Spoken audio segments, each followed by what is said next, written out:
کانوں میں year phone لگا کر گانے سننے والیوں، کچن میں گانے لگا کر کے ناچتے گاتے کھانا پکانے والیوں، اپنے بالوں کی نمائش کرنے والیوں، ذرا تصور تو کیا ہوتا یہ مفت میں جو دین آپ کو مل گیا ہے، یہ دین جو ہے اتنی آسانی سے ہمارے گھر تک نہیں پہنچا۔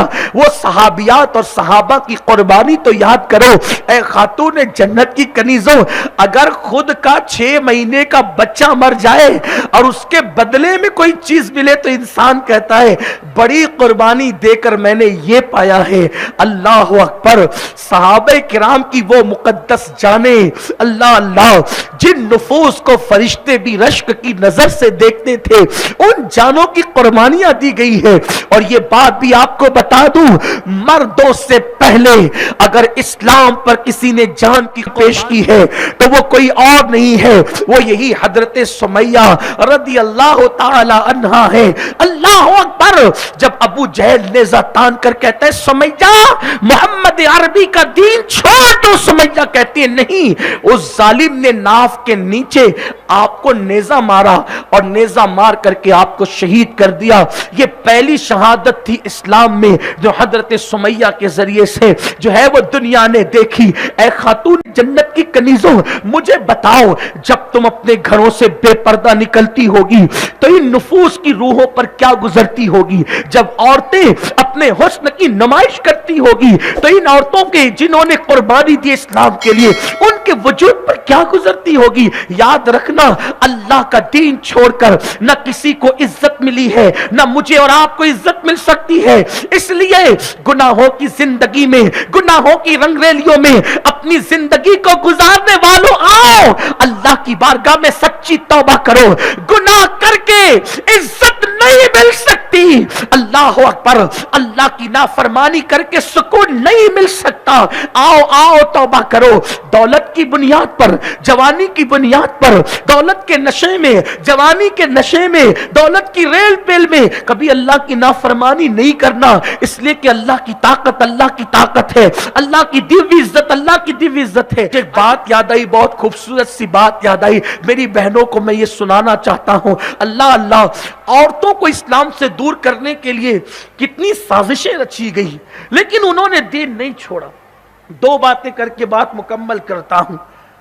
انہوں نے دین نہیں چھوڑا۔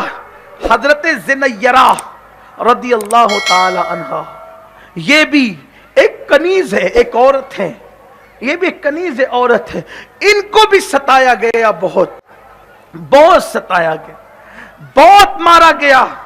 حضرت زنیرہ کو بہت ستایا گیا، بہت مارا گیا۔ آخر کار مارتے مارتے ابو جہل نے حضرت زنیرہ کو اتنا مارا کہ آپ کی آنکھوں کی روشنی چلی گئی۔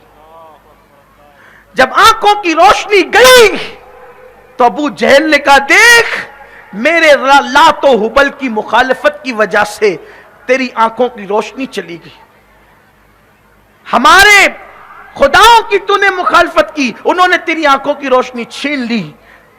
عورتیں تو عام طور پہ نرم دل ہوتی ہے، تہمات پرست بھی ہوتی ہے، اگر کوئی کہہ دے کہ یہ کرنے سے تمہارا نقصان ہوا تو فوراً کرنے لگ جاتی ہیں، لیکن قربان ان کا ایمان کتنا مضبوط تھا۔ جب ابو جہل نے تانا دیا ہمارے خداؤں نے تیری آنکھیں تو حضرت زنیرہ نے کہا واللہ مجھے اپنی اللہ کی محبت میں ایک آنکھ تو کیا ہزاروں آنکھیں قربان کرنے کے لیے میں تیار ہوں، اگر 2 آنکھیں تو کیا ہزاروں آنکھیں بھی ہوتی تو میں قربان کر دیتی، اور انشاءاللہ دنیا دیکھے گی تمہارے خداؤں کا تو یہ حال ہے، ان کو یہ بھی نہیں پتا کہ ان کی عبادت کون کون کرتا ہے، وہ میری آنکھیں کیا چھین سکتی ہے، چھین سکتے ہیں، بلکہ دنیا دیکھے گی میرا اللہ عالم الغیب والشہادہ ہے، وہ سب کچھ جانتا ہے، انشاءاللہ وہ مجھے آنکھیں عطا کر دے گا۔ دنیا نے دیکھا، رات کو یہ کہہ کر گئی ہے اور صبح اللہ نے ان کی آنکھوں کو روشن کر دیا۔ ان کا ایمان اتنا مضبوط تھا، ان کا ایمان اتنا پاورفل تھا۔ آؤ دیکھو حضرت ام شریک رضی اللہ تعالی عنہ، یہ حضرت ام شریک کون ہے آپ جانتی ہیں؟ یہ مکے کی ایک عورت جب مسلمان ہو گئی، مسلمان ہونے کے بعد ان کے دل میں خیال آیا کہ میں نے تو اسلام قبول کر لیا، مجھے تو ایمان کی دولت مل گئی، لیکن جو مکے میں میری دوسری سہیلیاں عورتیں ہیں وہ ابھی تک لات و حبل کی عبادت میں مصروف ہیں، وہ ابھی تک معبودان باطل کی عبادت میں مصروف ہیں۔ تو حضرت ام شریک نے کیا کیا؟ حضرت ام شریک ان کے گھروں کو جاتی اور جا کر ان کو کہتی، اللہ کی بندیوں، اسلام کی طرف آؤ، ایمان کی طرف آؤ، یہاں سکون ہے، یہاں آخرت کی نعمتیں ہیں، یہاں یہ ہے، یہاں یہ ہے، یہاں۔ اس طرح سے حضرت ام شریک ان عورتوں پہ محنت کرتی اور ان کو دین کے قریب کرتی۔